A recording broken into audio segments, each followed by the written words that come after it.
Hey, Hey, c'est Botrax. Bonjour Hey. tout le monde. salut tout le monde, c'est Kraken. Yes, Kraken. Mon invité spécial pour cette édition du Petite Botte numéro 16. Yes, déjà le 16e, ça passe vite. Je sais pas. Ben, il me semble qu'il n'y a pas si longtemps, on était dans les premiers, là. Ouais. Lentement, mais sûrement. Bon. Fait que, Yes. à soir, on fait une petite botte. Dans le fond, c'est une mini-version très, très short. Normalement, j'ai fait 15 minutes. Ben, je l'ai fait 2 à 15 minutes. À soir, je pense qu'on va faire une demi-heure parce que c'est le fun d'avoir ça live dans le channel sur 31337network.tv. C'est vraiment cool. Fait qu'on va pouvoir montrer les articles live en même temps qu'on en discute. Et là, on va pouvoir archiver ça live online. Vous pouvoir regarder ça en vidéo petite équipe. Puis dans le fond, le petit bot, c'est ça. C'est une version abrégée du Podcast with Cheese qu'on retrouve sur podcast.net et tacticalfm.com. Fait que dans le fond, moi, ce que je fais normalement, j'ai mon co-animateur Tess Demi, avec qui je présente des articles que les médias de masse ne présentent pas nécessairement. Fait que dans le fond, c'est présenté... C'est un autre angle. Ouais, Montrer un autre des angle. affaires qui peuvent être importantes, d'après moi. Parce que c'est des affaires qui se passent derrière la scène, des petites crosses, ok? C'est vraiment pas cool, man, ces genres de crosses-là, quand le monde sont pas au courant, que ça les affecte dans leur vie, tu sais. Exact, sauf que là, Test Demi est pas là. Fait que ça va être une version moins bonne qualité parce que Kraken est là en remplacement. Ben, c'est pas pour ça, mais c'est plus parce qu'on fait une version abrégée, sans recherche. J'ai même pas préparé les articles. Je vais sortir des vieilles affaires, dans le fond, dans ma catégorie petite vite ou quickies qu'on fait dans le podcast with Cheese. Fait que c'est des articles normalement que j'ai pas grand commentaire à faire ou à dire dessus. Fait que dans le fond, j'essaie d'en passer le plus possible. Puis Kraken, je pense que c'est une couple d'affaires que t'aimerais ça présenter à soir. On peut faire Rapidement, peut-être, j'en fais 4-5 histoires bien rapides, puis après ça, on peut passer tes cossins, puis finir avec d'autres quickies. Qu'est-ce que t'en penses? Ouais, comme tu veux, là. C'est toi qui drive ça, vas-y. Alright, fait que Alright. on va sortir mon petit player de là, on va afficher le premier article. City police spied broadly before GOP convention. For at least a year before the 2004 Republican National Convention, teams of undercover New York City police officers traveled to cities across the country, Canada and Europe to conduct covert observations of people who planned to protest at the convention, according to police records and interviews. Fait que bravo la police, c'est super utile. Ben, c'est pas nouveau, ça, qui espionne les gens qui protestent. Puis qui infiltrent ces gens-là non plus. Là. Je pense pas que c'est un breaking news là-dessus, là. Non, mais c'est parce que l'affaire, c'est qu'ils vont espionner des. Je sais pas si t'as vu ça. Il y avait un policier qui avait infiltré un groupe très paisible.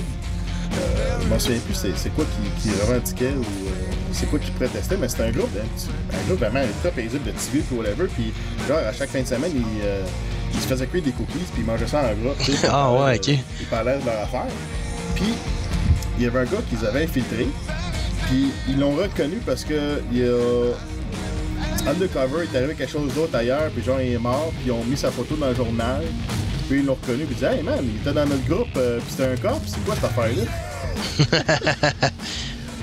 Fait que, tu sais, grosse inutilité d'espionner sur des groupes paisibles.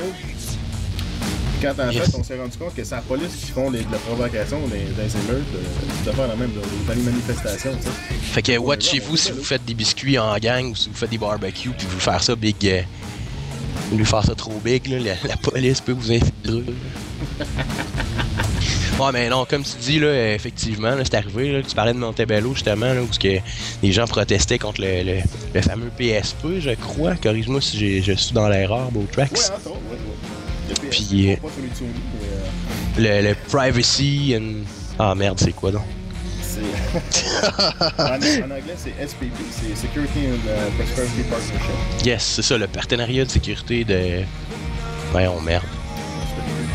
Prospérité, exactement. Moi, j'ai la grippe, là, le cerveau, il Ouais, moi aussi. dedans. Yes. Mais le point, c'est que le gouvernement aime pas le monde qui veut des bonnes affaires, tu sais, que le monde... Ben, il aime pas se faire dénoncer. Ils aiment pas le gouvernement, qu'est-ce qu'ils font, tu sais. C'est sûr, c'est pas dans l'intérêt du gouvernement en place d'accepter. Ouais, mais c'est parce que le gouvernement fait des affaires qui n'est pas dans l'intérêt du monde. C'est ça, c'est. Fait qu'on voit la sournoisité ici. Exact, puisque je voulais dire à propos de Montebello, tout ça, ce qui est arrivé, que c'est des policiers undercover là, qui ont tiré des roches puis qui ont parti une émeute, là. En tout cas, qui ont tenté d'en partir une. Alors que dans le fond, les manifestants qui étaient là étaient clairement non violents, puis ils ont même essayé d'empêcher les policiers undercover de faire des actions violentes, puis c'est de cette façon-là qu'ils ont fini par les démasquer. Là. Entre autres, là, au niveau des bottes, là, je me souviens qu'il y a un policier qui avait gardé ses bottes d'anti-émeute, puis qu'on voyait clairement en dessous de sa botte là, la patch, ou en tout cas l'insigne des bottes de police. Là.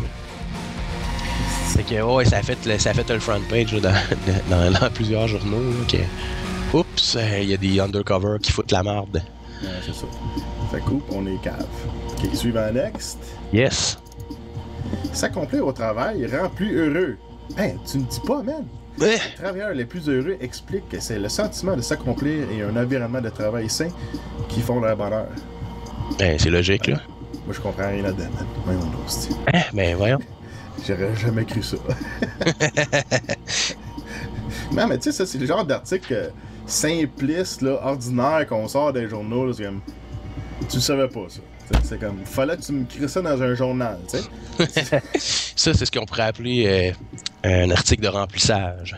Ouais, c'est un slow news. Impression. Ouais, je pense que c'est ça. Alright, tu vas next. Qu'est-ce que c'est ça? Masturbating trespasser booted from frat. What? While fraternity members were eating in the dining room, a woman entered the house's living room, took off her clothes, and started masturbating, said LSA Junior Dan Nye, the president of the Washtenaw Avenue fraternity. Fraternity members asked the woman to leave the house, but she refused and continued masturbating for about half an hour. Fait que ça veut dire que les gars ils aimaient ça, puis ils ont rien fait. C'est quoi cette fraternité-là? C'est quoi ce meeting-là?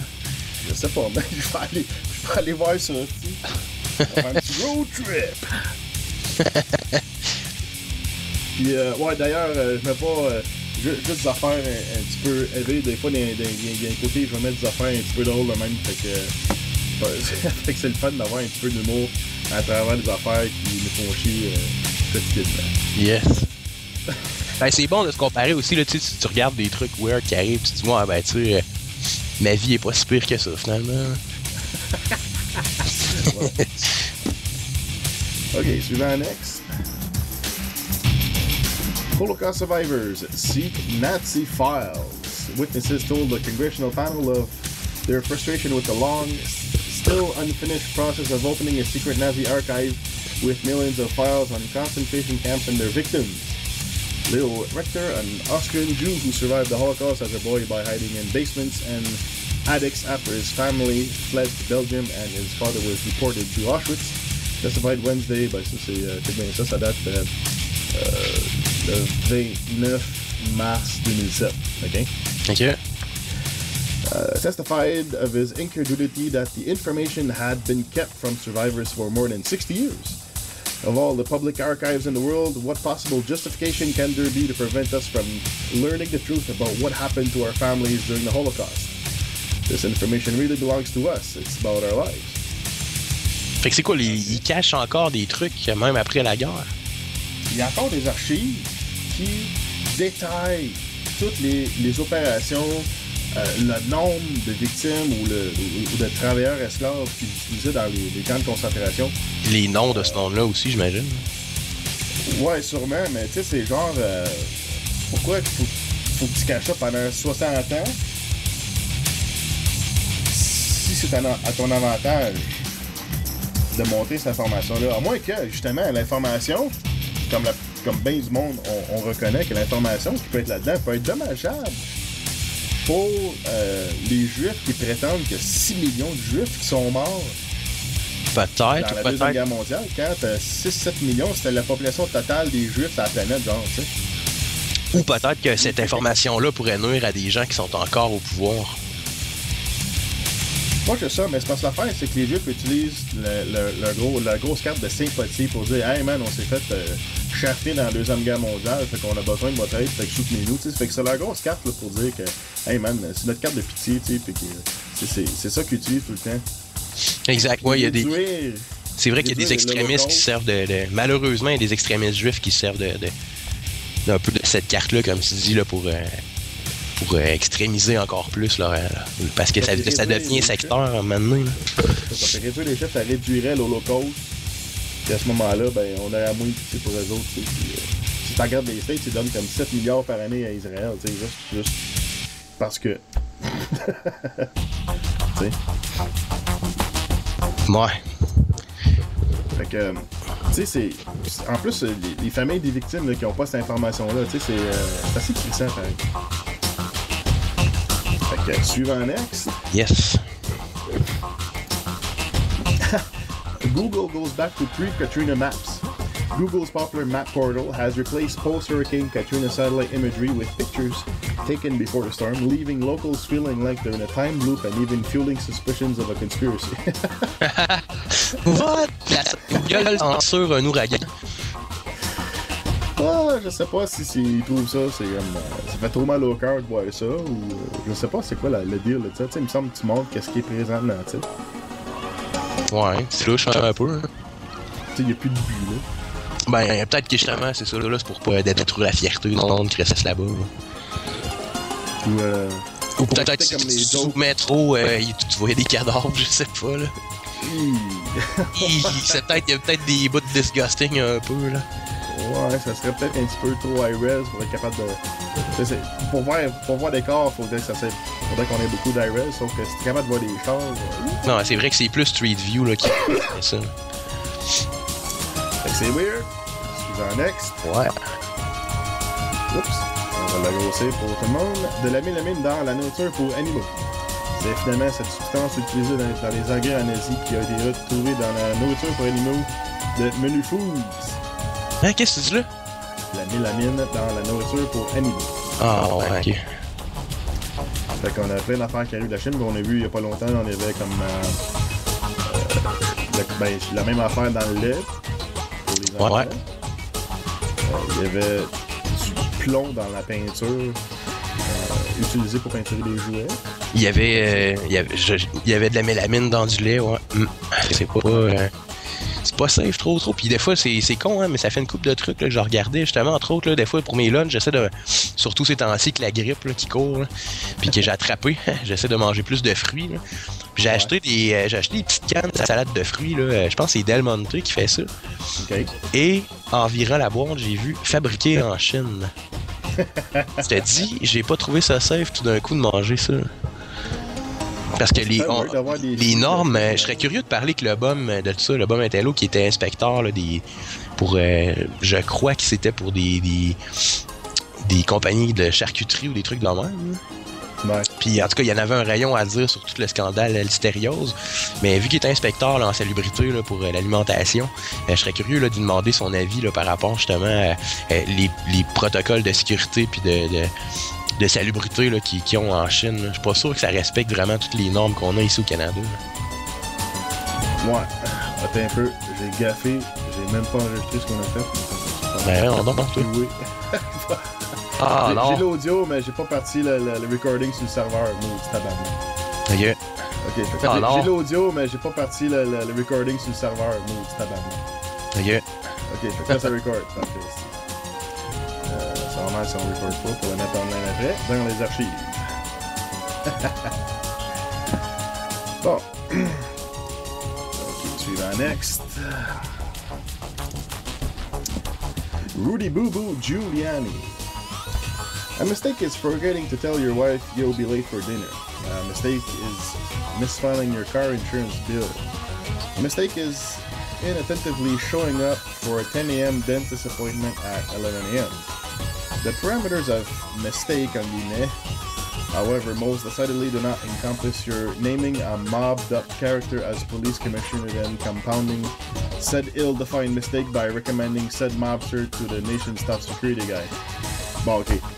Ça, c'est des vieux articles, là. J'ai pas les links, là, comme on peut voir, là.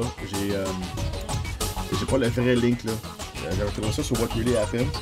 Ok. Fait que tu gardes pas tes sources, toi, là. Non, mais c'est ça, avec... mais quel travail journalistique de merde! Non, mais c'était des petites bits, fait encore le Je te niaise, bon. Puis au pire, ça, tu peux faire des searches n'importe quand, là. Si on présente, tu fais des searches sur Google, tu check les titres, tu vas les trouver anyways. Fait que... mais les articles les plus récents, j'ai tous les links à Star. C'est la façon qu'ils ont changé leur système sur whatreallyhappened.com, mais là, j'ai tout à Star, fait que ça, c'est mieux, là. Fait que... ça fait trop longtemps, je m'en souviens plus de c'est quoi l'affaire, puis comme de raison, vu que je suis une petite botte, ben, je vais pas préparer des histoires. Fait que... fait qu'on les pogne comme ça vient. Ben, c'est pas grave. Suivant, X. Fait que ça a l'air qu'il a appointé un gangster boy en chef de sécurité. Ok. Ouais. Suivant next. Yes. UK pilots asked to consider kamikaze scenario. Royal Air Force pilots were asked by a senior Royal Air Force official to consider flying so-called kamikaze flights as part of the war on terror. The British Defense Ministry confirmed on Tuesday.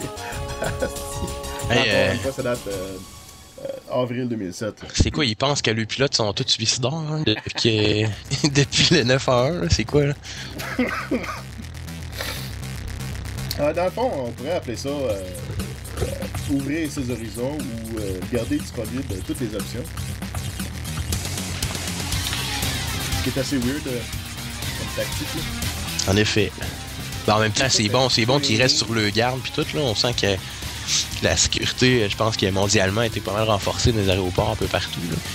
Mais tu sais, c'est rendu que ça tombe dans la paranoïa. Là. Regarde, c'est rendu que tu rentres, mettons, une femme là, qui a un kit de cosmétiques là, avec, mettons, un coupon dedans. Là.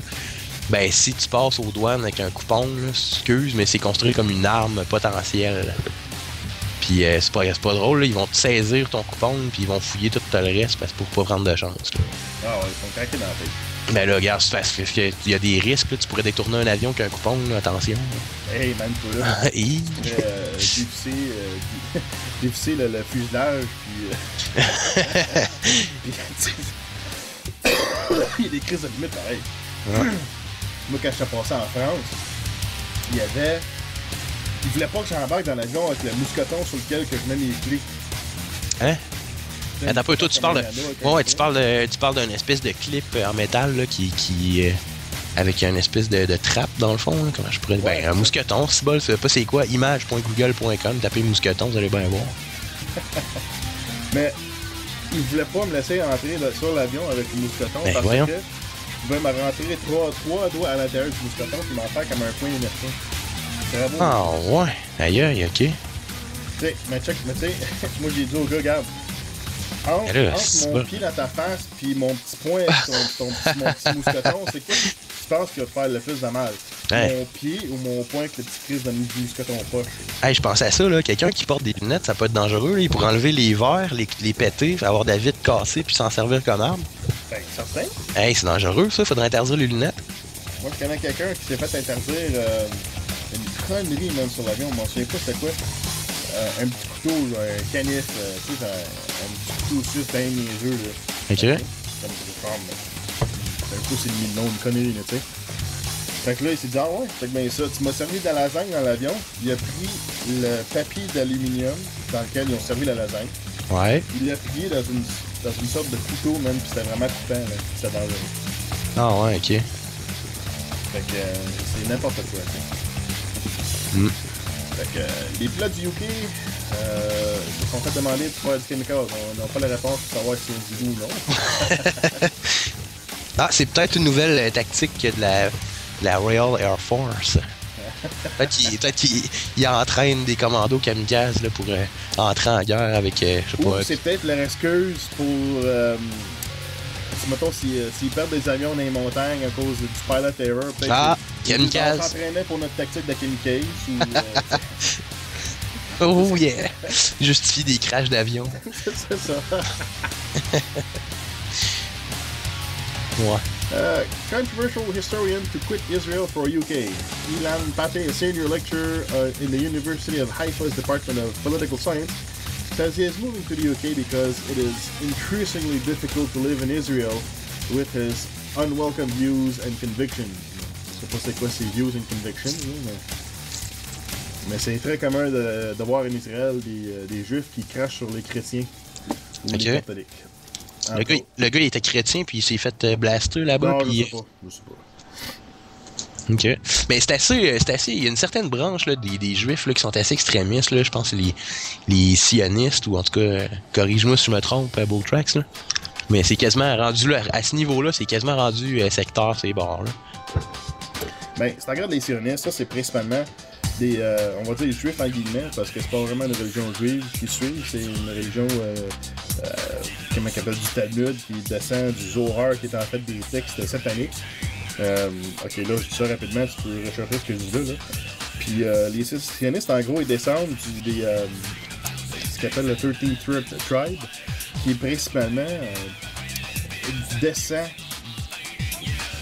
comme. C'est des descendants de la Russie, en fait. Ok. Fait qu'ils n'ont aucune relation de sang avec, mettons, les Arabes ou les Juifs asiatiques, les Safardis.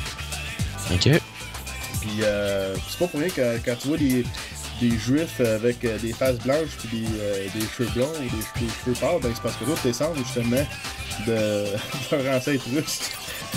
Puis les autres sont très racistes, même envers les Juifs, même, qui sont safardiques. Qui descendent des lignes asiatiques et même mélangées avec les Arabes. Fait que c'est comme des Blancs ultra racistes. Là. Fait que c'est assez incroyable pareil. Et oui, effectivement, ils sont extrémistes. Puis les autres qui font la manne partout dans le monde à cette heure. Comme on a pu voir en Israël avec le petit bombardement de Gaza puis du Liban.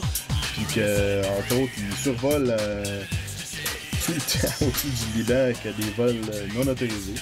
Ça, je les vois passer, mais on ne dit pas aux nouvelles, ça, tu sais. Mais comme quelqu'un mentionne sur le chat, là, il contrôle pas mal de banques. Je pense qu'il marque un point là-dessus, Marc. Puis effectivement, là, regarde, je pense qu'ils tiennent un peu les States là, par les couilles, on pourrait dire. Là. C'est pas pour rien que la US Army sont tout le temps en train d'être leur backup. Là. Qu'est-ce que tu peux faire, là? Le monde qui veut comprendre l'historique du système bancaire américain, principalement. Donc, yes. On parle aussi regardez un documentaire qui s'appelle Money Masters, themoneymasters.com. Vous pouvez l'acheter là en DVD ou vous pouvez faire des recherches sur la vidéo Google ou YouTube.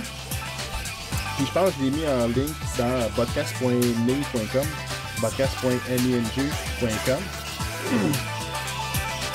Money Masters, puis tu vas voir toutes les familles depuis les siècles qui contrôlent le change. Ben, c'est comme. Il y a ça des money changers, le monde qui changeait la monnaie. Puis ceux qui ont pris contrôle des banques ou qui ont parti des banques, puis avec les générations, ils ont gardé le contrôle des banques, puis ils ont consolidé leur contrôle. Faut juste regarder les noms des familles, puis après ça, allez voir c'est quoi la religion, vous allez voir, ça revient tout aux sionistes. C'est assez hot. C'est très clair, je vais dire c'est documenté, moi je dis pas de la merde là, c'est documenté, allez voir ça, tu sais, comme je n'invente rien. Là. Fait que, ok, on va passer suivant next. Hey, attends pas, wow, je t'arrête là, t'as plugué podcast.ning.com, qu'est-ce que ning.com? Ah, Ning, c'est juste une place où tu peux t'appartir une espèce de réseau social. Et tu peux mettre des users, tu peux mettre des discussions online, tu peux mettre des photos, des vidéos, n'importe quoi. Ok. Une espèce de MySpace finalement. Facile. Ouais, un peu comme un MySpace. Tu peux faire une page web facile pour un projet ou quelque chose comme ça. Tu sais. Fait que si tu regardes Réseau Talk Live, on va faire ça aussi, RadioTalkLive.com, c'est vraiment cool. Ok. Bon, ben, crème. Ça m'est fait un. Ok. Manque plus juste moi finalement. Ça va te prendre un Kraken's Paradise.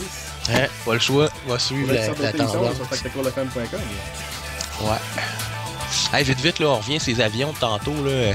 Petit commentaire là, que je trouvais drôle dans le channel ici, là, il y a quelqu'un qui mentionnait qu'il y avait une limite là, de quantité de liquide là, qu'on pouvait transporter en avion. Là. Puis, une couple de centaines de millilitres, là. Chose comme ça. Ouais, puis comme il dit l'autre aussi, là, ce serait un bon challenge de noyer quelqu'un dans 400 millilitres. Mais je pense que l'idée, c'est ils ont fait ça depuis que ils ont découvert quelqu'un qui voulait mixer deux liquides ensemble pour faire un explosif dans l'avion. Ah, ok. Fait que l'idée, c'est d'avoir une quantité pas assez grande pour être capable de mixer deux composantes d'un explosif liquide. Ah, ok. Et mais check la connerie qu'ils ont fait. Quand ils ont commencé à faire ça, que tout le monde amène pas de liquide en fait sur les avions, ils ont demandé à tout le monde, puis là, il y avait des vidéos de ça dans les nouvelles, puis que tu voyais tout le monde, ils vidaient les liquides dans un gros corps de vidange. OK. OK? Fait que si t'essayes de t'assurer que personne mélange des liquides dans l'avion pour que rien n'explose, après ça, t'es fait tout mélanger dans un gros corps de vidange. Est-ce que ça va péter dans l'aéroport? Non, mais c'est comme, il y a un manque d'intelligence à quelque part, là. Ou un manque de sérieux, tu sais. Defective by design. Mais ouais, puis sinon aussi, je me disais, crime, une gang, là. C'est quoi, je sais pas la limite, là. Mettons que c'est 400 ml, la limite. S'il y a 12 personnes qui traînent 400 ml, ça fait beaucoup de millilitres, là. Ouais. Je veux dire, tu sais, c'est bien beau de limiter la quantité par individu, mais justement, là, souvent, le monde qui détourne des avions sont plusieurs. Là. Puis quand t'embarques dans l'avion, combien de millilitres de liquide contiens-tu dans ton estomac et dans ta vessie et dans tes lèvres? Ouais, c'est clair, hein? Attention, ma pisse va exploser! Non, mais tu pourrais absorber une composante qui se mélange dans ton sang et ta pisse, puis finalement que tu mélanges ça avec du jus d'orange dans l'avion que l'hôtesse de l'air te donne, puis POW! Ok. C'est un petit peu exagéré, mais c'est... Non, mais c'est ça, tant qu'à paranoïer, interdisons tout, là. C'est ça. Je le dis, dans pas long, ça va être comme dans... voyons, c'était quoi le film? Le 5e élément. Ils vont t'endormir avant que tu prennes ton... Avant que tu décolles, puis ils vont te réveiller à la fin. Ça dépend de la longueur du voyage. Ben, ça pourrait être pas peur, remarque là, pour des longs vols de 15 ou 20 heures, là. Ouais. Tu sais, quand tu traverses, mettons, tu t'en vas en Asie ou en Inde, là, c'est assez long comme vol. Là. Ah oui. Ouais, ça pourrait être bon, sauf que... Qui dit, ouais. Puis plus de 5% des votes aux États sont des Juifs. Ça paraît pas gros de même, mais quand t'es président, c'est gros en tabarnak pour le contrôle des corporations. Bon, c'est... La population juive aux États-Unis, c'est 2%. C'est même pas 2%. Et... C'est sûr que t'as... Mais regarde, c'est parce que l'affaire, c'est que ils vont tout le temps à l'AIPAC faire des speeches à l'AIPAC. C'est le lobby israélien aux États-Unis. Non, il n'y a pas de conflit pendant tout. Un lobby israélien aux États-Unis. Fait que ils vont tout le temps faire des speeches à l'AIPAC. Et c'est parce que l'affaire, c'est beaucoup de la contribution financière. Entre autres, comme si tu regardes Obama, c'était-tu les Lehman Brothers ou Goldman Sachs qui avaient donné 691 000 à Barack Obama pour qu'il vote en faveur du bail-out. Tu sais, Goldman Sachs puis Lehman Brothers, c'est tous des juifs, ceux-là. Faut pas se faire d'illusions, là. Est-ce qu'ils sont sionistes? McCain, toute la gang, ils ont tous reçu de l'argent de ces banques-là. Puis Obama, c'est lui qui avait le plus. Fait que... Faut qu'il parle en bien à ses contributeurs. Mais c'est clair qu'il y a tout le temps une game de cash en politique. Là. Un élu, il est élu parce qu'il y a de l'argent puis que son parti, il est subventionné. Là. Ouais, c'est ça. On est loin de la théorie. Là. Ah, Humit, il suggère Obama Deception, une vidéo qu'on peut regarder online en full length. Ah, j'ai pas vu. T'as-tu vu ça? T'as-tu vu ça, bro? J'y ai dans mon queue à regarder. Là. Ok. Je l'ai downloadé, il faut que je le mette dans mon iPod et je regarde ça. Fait que je vous suggère à tout le monde d'aller voir ça, puis peut-être vous donner du feedback là-dessus. Ouais. podcast.net. Puis, c'est quoi j'allais dire? Ah oui, puis regarde, si tu regardes Bill Clinton dans les années 90, il s'est fait financer par Rahm Emanuel. Okay, que lui, c'est il descend d'un Israélien qui était son père. Il était un membre terroriste de l'Irgun, de l'organisme terroriste Irgun, puis après ça, ça va financer des futurs présidents aux US. Non, il n'y a pas de conflit d'intérêt, pas en tout. le pays n'est pas infiltré, pas en tout, man. Ok. Donc, on suivant next. Yes, vas-y. Bon. Book says Kissinger delayed telling Nixon about Yom Kippur War to keep him from interfering. Ça, c'est le fun. Ça démontre aussi des documents qui sortent après plusieurs années qui montrent qu'est-ce qui s'est vraiment passé dans les années 60-70, après que c'est déclassifié. Donc, anyways, newly released documents, effectivement, show that former United States Secretary of State, Henry Kissinger, delayed telling President Richard Nixon about the start of the Yom Kippur War in 1973 to keep him from interfering, according to new book excerpted in Vanity Fair on Monday. Il me semble qu'il manque d'informations là-dedans. Ça manque de quoi pour compléter une autre information. Ça doit faire référence à peut-être à la guerre du Vietnam ou quelque chose, je sais pas. Fait comme je dis, j'ai pas préparé les articles, je viens de passer de la vieille shit, site là. Hey, j'en ai de la shit, moi, à Torfourguer, au pire. Ah ouais, c'est vrai. J'attends as vu. Ouais. Ah, moi j'en ai plein. Dans mon folder de quickies, c'est ça, là? J'en ai 150. Oh shit, on pourrait taper des heures encore. Ah ben tu vas t'en chier. Si demain les nouvelles l'arrêtent, là, moi je peux faire des émissions encore pour un bout. Ah ben ça tombe bien, là, Radio-Canada vient de se faire slash à moitié de le budget. Là. Fait que... on se part... on est bien parti avec Radio Elite Network, là, attention. C'est qui s'est fait slacker, là? Ah, t'es pas au courant? Il y a eu des coupures aujourd'hui même, le 25 mars, Radio-Canada. Ah ouais? Ouais.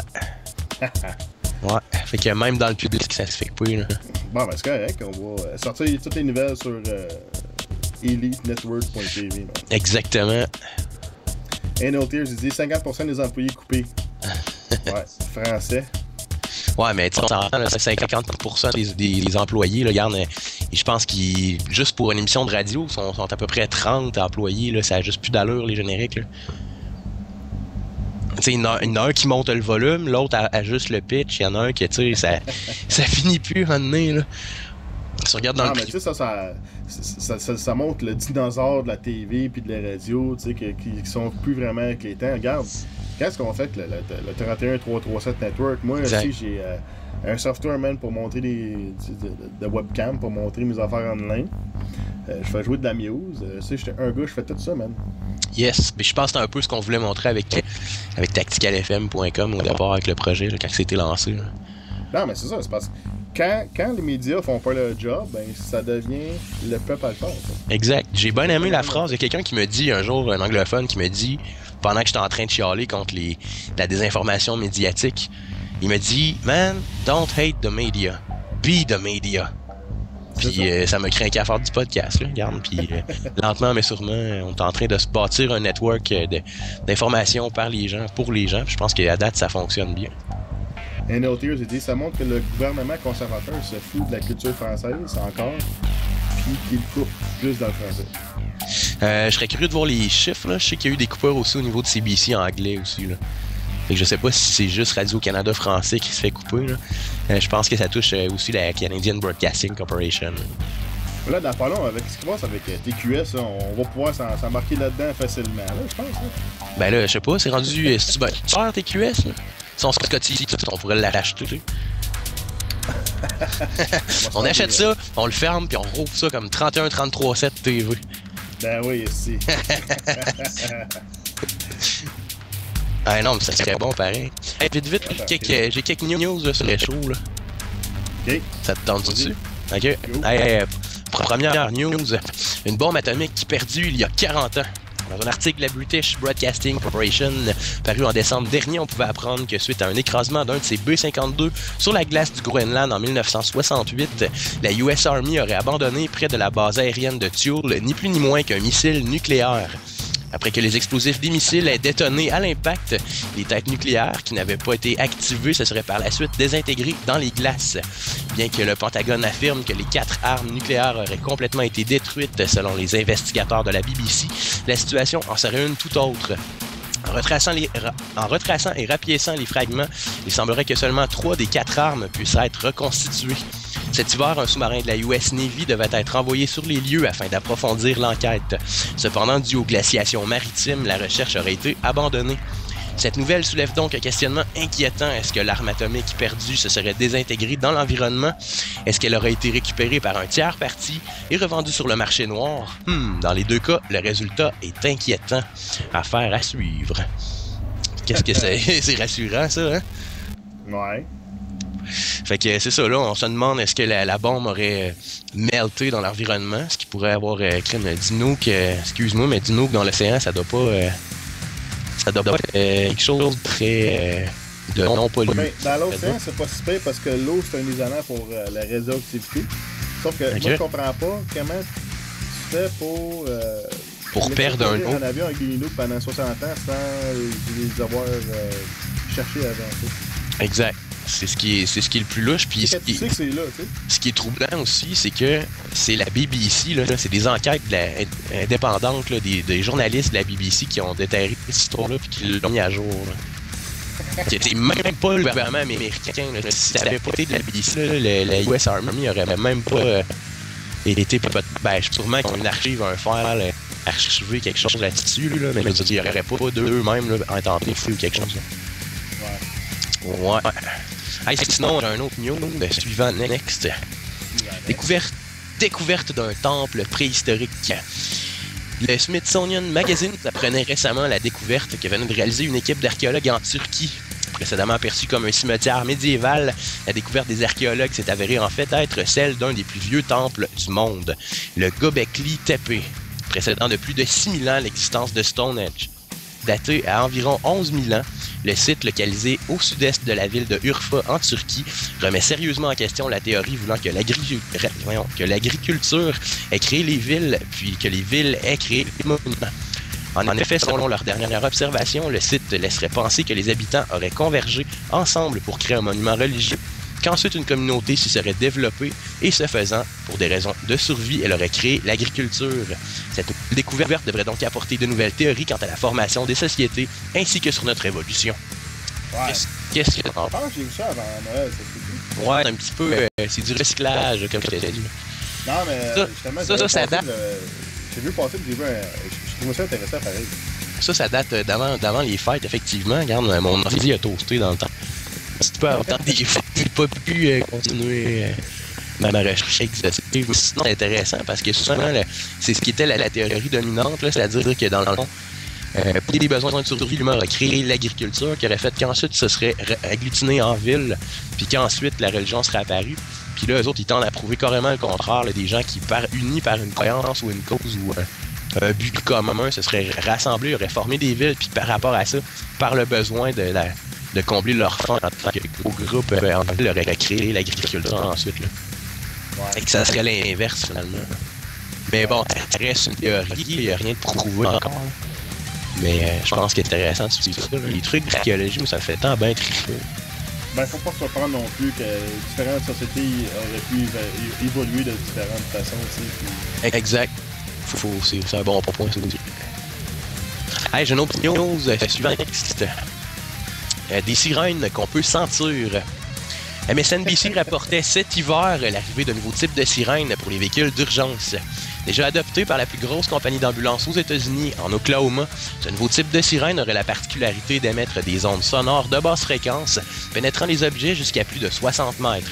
Traversant les véhicules et pouvant aller jusqu'à produire des vagues dans une bouteille d'eau, cette nouvelle sirène, qui allie les fréquences habituelles et les infrasons, devrait optimiser les déplacements par ambulance. Reste à souhaiter qu'elle ne réveille pas les hordes de zombies qui dorment sous la terre.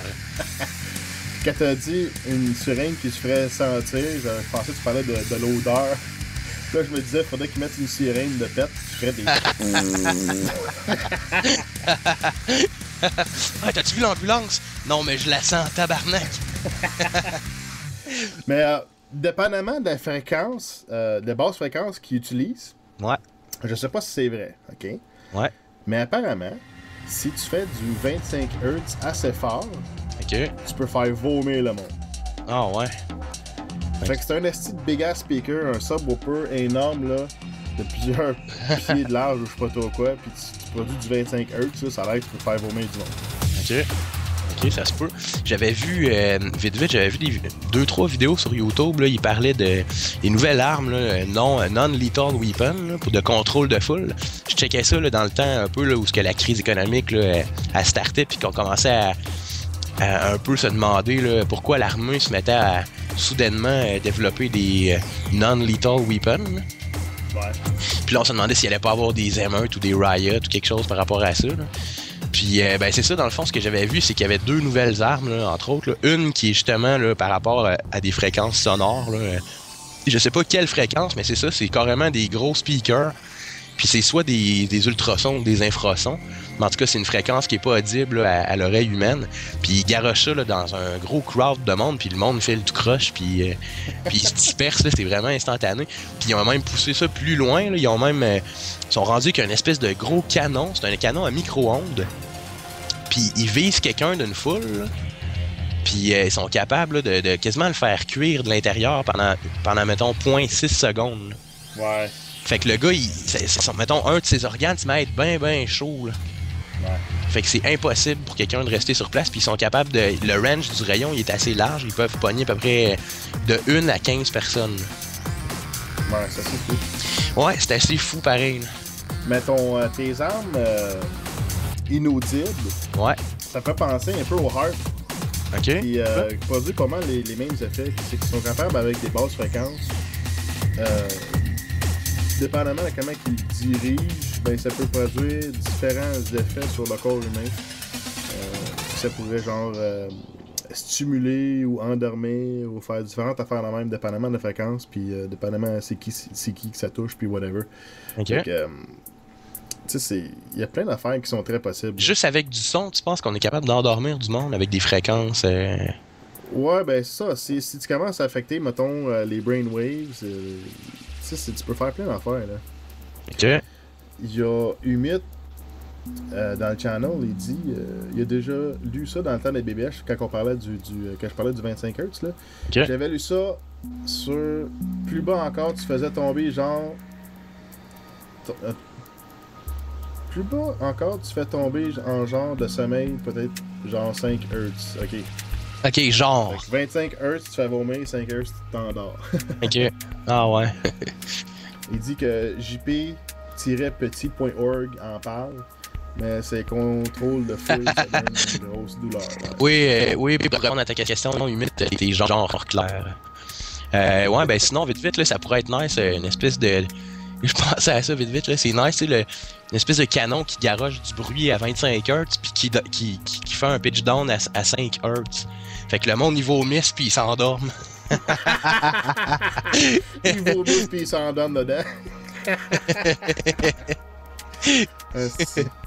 Oh, il y a Anil Tears qui dit que dans South Park, il parlait d'un son qui faisait chier le monde. Puis il dit que ça doit être 2 Hz. Marc, il dit ça par rapport avec le ionosphère, quelque chose comme le HAARP. Okay. Effectivement, HAARP, c'est des ondes qui sont envoyées dans l'atmosphère, l'ionosphère, puis qui sont capables de monter et de faire repousser l'ionosphère, puis produire des effets assez weird dans l'atmosphère, qui peuvent être assez dangereux, tu sais, si tu vois pas qu'est-ce que tu fais. Puis l'affaire, c'est qu'ils sont capables de diriger les ondes vers ça, et aussi de les faire rebondir, puis dépendamment de l'angle que tu pognes ton atmosphère ou l'ionosphère, ben tu peux le rediriger partout sur la planète pas mal, avec toutes les antennes qu'ils ont partout sur la planète pour le HAARP. Ils ont plusieurs sites, c'est plusieurs sites, chaque site il y a vraiment un shitload d'antennes. Ils sont capables de zapper ça dans le ciel, puis ça peut revenir diriger sa planète, même à l'intérieur de la Terre, comme dans un point focal, puis qu'il y en a qui suggèrent. C'est pas confirmé, on sait pas si ça peut vraiment se faire, mais on sait que le HAARP sont capables de produire des ondes à basse fréquence. Fait que si t'es capable de balancer ça dans le ciel puis que ça revienne dans la Terre sur un point focal sous la Terre, mais qu'est-ce qui dit que tu pourrais pas provoquer des tremblements de terre ou des volcans ou des conneries de même, tu sais? Ah, tu penses que juste avec les ondes, on pourrait déclencher des cataclysmes? Ben, regarde, avec certaines fréquences, tu peux faire casser des verres, fait que pourquoi pas? Ouais, c'est vrai, dans le fond.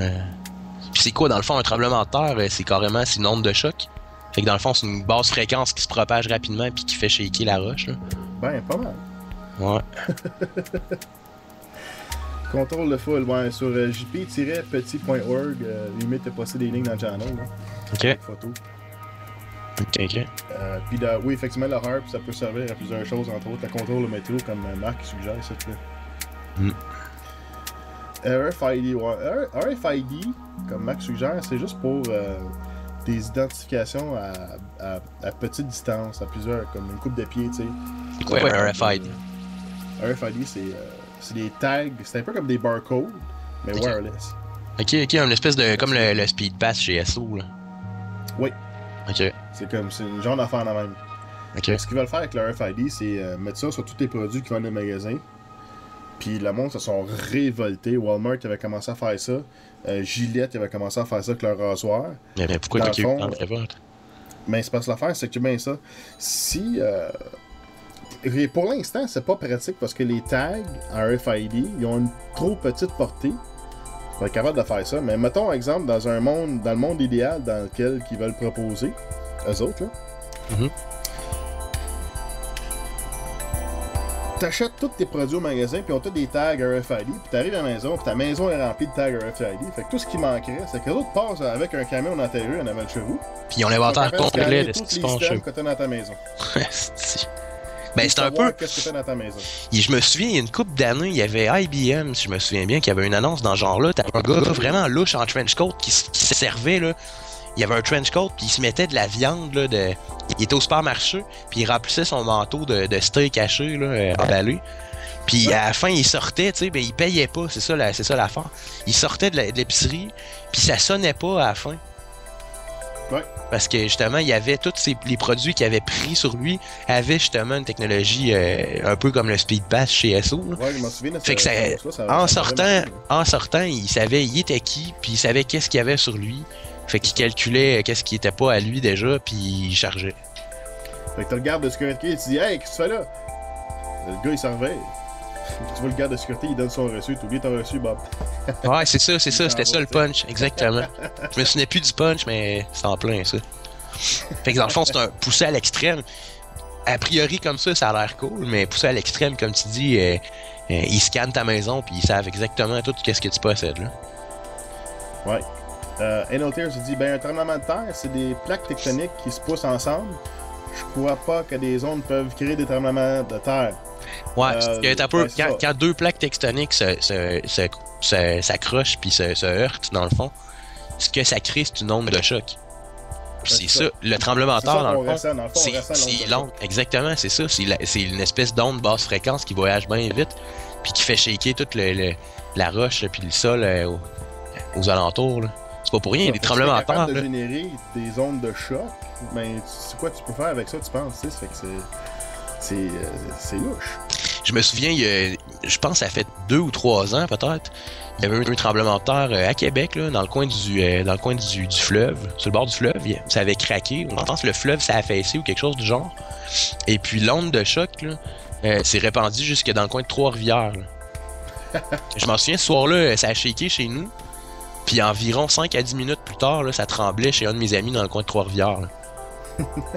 Puis en tout cas, je sais pas, j'ai pas la preuve scientifique ultime comme quoi que les deux événements sont liés. Là. C'est peut-être une coïncidence de tremblement de terre à 10 minutes d'intervalle à 2 endroits au Québec en même temps. Là. Je sais pas. Là. Mais ça se pourrait quand même que l'onde ait traversé parce que moi, ça a shaké en tabarnouche. Ah, tu vois, NLTR, il dit cette shot-là, on l'a senti jusqu'au bas Saint-Laurent. Ils en ont parlé à TV. Bon, ben, tu vois, je me trompe pas. Là. Fait que c'est ça. Fait que dans le fond, ce que je veux dire là-dessus, c'est que c'est une onde de choc, pareil, là, qui se propage. Là. C'est sûr que l'onde est générée par de la roche ou carrément du continent là, qui s'entrechoque. Là. Mais ça, en tout cas, de mon point de vue, ça reste une onde. Fait que je pense que oui, t'as ton idée finalement que on pourrait carrément déclencher peut-être de faire trembler le sol avec une basse fréquence. Là, sauf que ça prendrait un méchant canon un méchant speaker. Là. T'imagines-tu l'ampli de la mort là-dessus, toi, pour générer de la... Je sais pas, là, il me semble que... Est-ce que la technologie existe? C'est des antennes vraiment, là...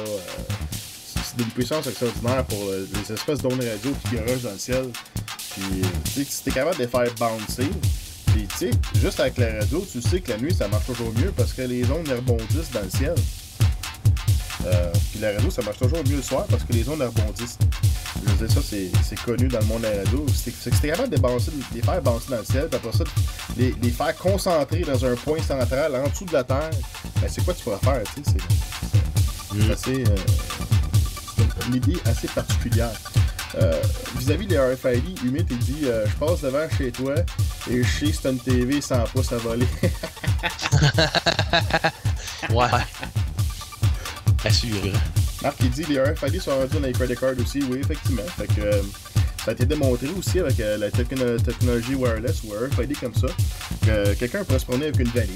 Ils peuvent aller près de toi et copier ta carte d'accès à la job. C'est ta carte qu'ils te donnent pour que tu puisses avoir accès à différentes salles. Ok, ouais. Ben, ils sont capables de copier ça. C'est vraiment à côté de toi que ta valise, puis capable de cloner ta carte d'identité, puis c'est tout le même principe que le RFID. Le RFID, c'est encore plus facile. Ok, fait que dans le fond, qui dit facilité d'utilisation, dit aussi facilité à pirater puis à se faire escroquer. Ouais, c'est ça. Puis après ça, ils disent c'est une technologie vraiment ultra secure. Puis aussitôt que il y avait la possibilité que les hackers ou les technologistes mettent la main là-dessus, ils disent hey man, c'est vraiment insecure, c'est absolument de la bullshit. T'sais. C'est drôle, ça me fait penser un peu les voting machines aux States là, qu'il y avait eu là. Qui disaient donc bien que c'était secure, puis tout ça, puis jusqu'à temps que justement, finalement, des étudiants à l'université, je pense que c'est au MIT, se mettent à analyser les machines, puis qui disent, ben voyons donc, il n'y a aucune sécurité là-dessus, là. Un enfant de 8 ans pourrait tu sais, un enfant de 8 ans qui est brain un peu, puis qui connaît l'informatique, pourrait facilement s'amuser avec ça. Ben oui, Cynthia McKinney, une représentante, elle est allée dans sa place pour aller voter. OK. Aux States. Elle a amené des caméras, puis elle dit regarde, c'est de la pure crap, là. Puis même récemment, Diebold, ou ils ont changé de nom, là, Premier Voting System, ils ont même avoué. Oui, c'est ça. C'est Diebold que je parlais. C'est Diebold, puis ils ont changé de nom, exactement. Puis le concurrent de Diebold, qui était tout fier de dire que nous autres, nos machines fonctionnent, ben malheureusement, ils ont été prouvés wrong assez vite. Parce que finalement, le machine n'était pas plus secure non plus. Là. C'est ça. Ouais. T'avais-tu d'autres choses dans ta queue? Yes, une dernière news en éminent. Mars sous l'eau. L'hiver dernier, la NASA annonçait qu'une équipe internationale de scientifiques qui a analysé des données provenant des spectromètres de la sonde Mars Odyssey rapportait de nouvelles informations qui tendraient à prouver que Mars aurait déjà été recouvert d'eau. En analysant les rayons gamma du potassium, du thorium et du fer captés par la sonde, la NASA aurait donc découvert ce qui serait les vestiges d'un océan qui aurait recouvert plus du tiers de la surface martienne. La certitude de la présence d'eau, si elle s'avère confirmée, pourrait fortement accélérer l'arrivée éventuelle de missions martiennes à faire suivre. Fait que, là, bref, ça termine sur peut-être un tiers d'eau là, qui aurait recouvert Mars. Fait que ça, dans le fond, s'il y a eu de l'eau sur Mars, on sait que la température sur Mars était beaucoup plus froide que sur Terre. Fait que s'ils réussissent à prouver qu'il y a eu effectivement de l'eau sur Mars, donc c'est ce qu'ils pourraient faire ensuite, c'est carrément impliqué dans chercher, d'envoyer des sondes là, qui vont driller là, sous terre pour essayer de trouver de la glace. Puis rendu là, si on trouve de la glace, ben après ça, avec de l'eau, on peut produire de l'hydrogène, puis on peut carrément faire des serres aussi sur Mars là, pour faire l'eau pourrait indiquer qu'il y aurait de la vie possiblement sur Mars, parce qu'on estime que l'eau c'est un élément important pour la création de la vie, là. Ou la maintenance. Ben, c'est pas nécessairement qu'il y a de la vie ou non sur Mars. Là. Oui, ça se peut qu'il y ait eu des formes de bactéries ou de quelconque forme de vie sur Mars. Là. Je suis pas en train de nier la théorie. Là. C'est pas ça que je dis. Ce que je veux dire, c'est que le fait qu'il y ait de l'eau sur Mars, qui est intéressant là-dessus, ben, c'est que on pourrait envoyer... Parce que le problème, dans le fond, si on veut envoyer du monde sur Mars présentement pour une mission spatiale, c'est que c'est de traîner, dans le fond, les réserves d'eau puis de nourriture là, pour que ce monde-là survive le temps qu'ils vont être là, puis ensuite qu'ils reviennent. Sauf que s'il y a déjà de l'eau sur Mars, ben, ça leur permettrait de faire un petit stop un peu, là, puis de retinquer de l'eau rendu là. Ah, ça c'est sûr, mais moi j'avais toujours l'impression que la raison pour laquelle ils cherchaient de l'eau, c'était la recherche de la vie. Fait qu'un indicateur d'eau indiquerait de la vie potentielle. OK. Ben, ça peut être ça aussi, là, mais je pense qu'il y a plusieurs motivations pour chercher de l'eau sur des planètes. Ah, c'est sûr, je veux dire, l'eau, ça peut servir à bien des affaires. Mais c'est regarde Mars, ça veut dire, il y a quand même des calottes polaires là-dessus, mais ça veut pas dire que c'est nécessairement de l'eau. Ben, c'est ça, c'est peut-être du gaz qui est congelé, ou c'est peut-être... Ça peut être d'autres composantes, là. C'est ça, exactement. Parce que de la glace de... Tu sais, regarde, exemple, la glace sèche, là, c'est pas... c'est du gaz carbonique refroidi, dans le fond, je pense, là. Je me souviens plus. C'est de l'azote. L'azote, c'est ça, excuse-moi, merci de me corriger. Fait que, regarde, c'est de l'azote, on le dit d'ailleurs, azote liquide, là. Fait que c'est du gaz qui a été liquéfié, puis qu'ensuite il a été congelé, là. Fait que... Mais ça demande une pression d'air incroyable pour réussir à créer ça, j'imagine. Mais quand même, là, mais je veux dire... Oui, c'est de la glace, mais non, c'est pas fait avec de l'eau, c'est de l'azote. Fait que, tu sais, oui, ça se peut de la glace de l'eau, c'est que de l'eau. Limite, il dit le propre de Mars, c'est qu'une atmosphère très faible et le froid, mais c'est cool. Hein, qu'est-ce qu'il dit? Je manque des mots limites, là. T'es plus intelligent que ça. Ça revient à être un problème d'énergie. Tu peux recycler ton eau comme sur la station internationale. Ouais, mais... Eau plus certains gaz plus tempête électrique égale vie éventuellement. Ouais, mais le problème avec la ISS, là, la International Space Station, c'est que... Ben, en fait, c'est pas un problème, mais c'est disgusting un peu de le savoir, là. Ils recyclent la piste pour faire de l'eau potable. Ben, sûrement que Je sais pas, là. l'eau est moins filtrée, Non, je sais, mais tu sais... Ok, cool, t'es dans l'espace, mais est-ce que tu boirais la piste de tes collègues dans l'espace? Je sais pas, là. Tu sais, ouais, elle a été filtrée pis tout, là, pis... en tout cas. Mais tu sais, si on extrapole plus loin, regarde, peut-être que toutes les fois que je prends un verre d'eau, je me trouve à boire ce qui a déjà été de la piste de dinosaures ou de je sais pas, même de la piste de Champlain, peut-être, j'ai aucune idée. Là. Ben, c'est la même affaire que j'ai déjà vu il y a plusieurs années de ça. Ils prennent... C'est un lab qui se sont fait. Ils prennent plusieurs barils. Puis à travers les barils, ils installent différentes... comment je peux dire ça? C'est comme de la swamp. Ok. Ouais. Comme de l'eau de la swamp avec de la terre, puis toutes sortes de plantes weirdo là-dedans. Comme un vrai marais. Essentiellement, qu'est-ce qu'ils font, c'est qu'ils prennent de la marde, de la piste, puis whatever, tu sais, mettons, ce qui retrouverait dans un tuyau de toilette d'une maison, là. Ok. Ils tombent ça dans le premier baril, puis après, genre 12 barils, ben ça sort en eau claire, tu sais. Ouais, mais c'est du potable rendu à l'autre bout, je sais pas ça. Non, mais c'est ça, c'est vraiment potable, c'est vraiment très bien filtré, mais après ça, ça veut dire, en sachant que ça a passé là-dedans, puis d'où c'est que ça vient, tu le boirais-tu, dans le fond, je te pose la même question, ta question est bonne pour une couple d'affaires, tu sais. Ouais, mais sinon, vite, là, je sais j'avais vu aussi, là, je pense que c'était à Mythbusters que j'ai vu ça, mais je suis pas certain. Il y avait l'armée, là, qui avait carrément, là, c'est comme une espèce de ration pack. Tu rouvres ça, c'est à peu près gros, là, comme un sachet de café, là, pour ceux qui achètent du café en vrac, là. Puis c'est ça, tu rouvres ça, puis une fois ouvert, dans le fond, t'as comme deux pochettes. D'un bord, tu mets l'eau qui est sale. Puis de l'autre bord, t'as de la bouffe là, ou quelque chose, le ration pack dans le fond. Puis l'idée, c'est qu'entre les deux, t'as une pellicule qui va filtrer ton eau. Là. Puis c'est tellement... Ce qui expliquait que c'était un filtre, mais les trous du filtre sont tellement petits que c'est un microfiltre. Merci Marc.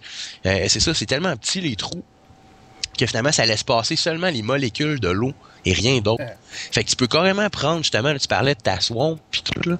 Tu t'en vas d'un marais, là, tu peux carrément prendre carrément de l'eau puis de la boîte puis de la cochonnerie, là, foutre ça dans ton ration pack, attendre le temps que ça filtre de l'autre côté dans l'autre pochette, puis d'un coup dans l'autre pochette, tu peux le manger. Ouais. Fait que, ouais. Des nanotrous. Il y a plein d'affaires qui existent. Hein. Moi, j'ai vu des camions de l'armée qui sont capables d'aller dans n'importe quelle rivière, qu'elle soit contaminée avec n'importe quel chimique, de la radioactivité ou n'importe quoi. Ok. De l'eau salée, n'importe quoi. C'est un camion au stand ben ordinaire. Là. Pour ça là-dedans, il y a quelques filtres, là, puis ça sort de l'eau vraiment hot, là, vraiment parfaite. Ah ouais. Ok. Tu sais, on n'a plus d'excuses, là. Tu sais, c'est disons, on manque d'eau fraîche, ben, filtre la mer, puis fait de l'eau fraîche avec ça. Ben, c'est ça. On est capable de le faire. Mais ça doit être coûteux en salle comme procédé, là. Ben, je sais pas, c'est un camion, man. Ça a l'air quand même relativement simple ce qu'on a dedans, là. Je sais pas comment que ça coûterait, mettons, renouveler les... je sais pas s'ils utilisent des produits chimiques ou différents matériaux spécifiques dans ce camion-là, mais... Tu sais, je veux dire, we have the technology, tu sais, we can rebuild it. Humit, il dit l'eau potable est un faux problème. Ouais, c'est ça. Exactement. Ouais. Ben, c'est juste que dans le fond, le problème avec l'eau potable, c'est juste que c'est coûteux de filtrer ça, j'imagine. Je sais pas. Ça semblait pas trop compliqué leur affaire que j'ai vu dans l'armée, là. Ça semblait très là, versatile et mobile. Ok. Puis ça produisait des grosses quantités en plus. Fait que, ok. Faut se poser des questions sérieuses, man. En fait, il y a peut-être moyen de le chercher puis de tu sais, sur soi-même. Je sais pas comment ça s'appelle, là, je m'en souviens plus, mais c'était vraiment incroyable. Là. C'est weird pareil, tu sais, pis... Non, moi j'avais fini de mon côté, là. Tu peux continuer avec tes news. On a quand même fait 1 heure, là, fait que je pense qu'on va dropper ça là. Ok, comme tu veux. Une petite botte qui, normalement, faisait 15 minutes que je voulais faire une demi-heure. On a fait 1 heure. Dans le fond, j'avais comment anticiper ça. Ce qui me dérange pas. Fait que ça va couvrir le tout entre le temps qu'on fasse un autre podcast with cheese. Yes. Avec Tess Demi, puis on va essayer d'avoir Jacques-Antoine Normandin en entrevue. Fait que ça va être cool. Alors, ça n'a pas été Prism un peu ou ben trop tard? Ben, Je vais arrêter l'enregistrement de la petite botte pour pouvoir continuer avec Aperzim. Si tu m'as embarqué Aperzim à Man-to-Man. Ok. Fait que. On finit ça là-dessus. Extra. C'est quoi? Quoi, tu dis? Je sais pas, t'allais dire de quoi, là? Non, mais vas-y, excuse-moi. Fait que merci bien, Kaken, pour la petite botte numéro 16. Ben, ça fait plaisir. Botte super extended. Live sur le 31337network.tv. Yes, merci à tout le monde d'avoir été là.